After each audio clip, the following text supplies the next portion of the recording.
తర్వాత ఒకనాడు చిన్ని కృష్ణుణ్ణి ఒళ్ళో కూర్చోపెట్టుకుని కూర్చుంది యశోద. ఎందుకో ఆయన బరువుగా అనిపించాడు. అప్పుడప్పుడు భగవంతుడు కూడా బరువుగా అనిపిస్తూ ఉంటాడు. అబ్బాయి ఏమిటో, ఈ లేవడం ఏమిటో, ఈ పూజ ఏమిటో, ఈ ధ్యానం ఏమిటో, ఈ అల్లరి ఏమిటో, ఈ ప్రవచనాలు ఏమిటో, హాయిగా కూర్చోకుండా అనిపిస్తూ ఉంటుంది.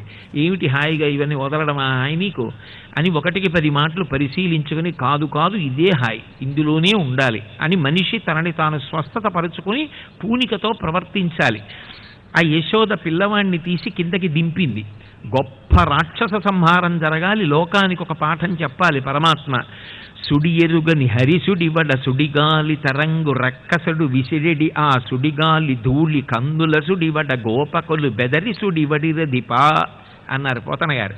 వస్తున్నది సుడిగాలి కదూ, అందుకని పద్యం తిరిగింది అలాగే. ఎక్కడి నుంచి వచ్చాడో, తృణావర్తుడు అని ఒక రాక్షసుడు కంసుని పలుపున వచ్చాడు. వచ్చి ఆయన సుడిగాలి రూపంలో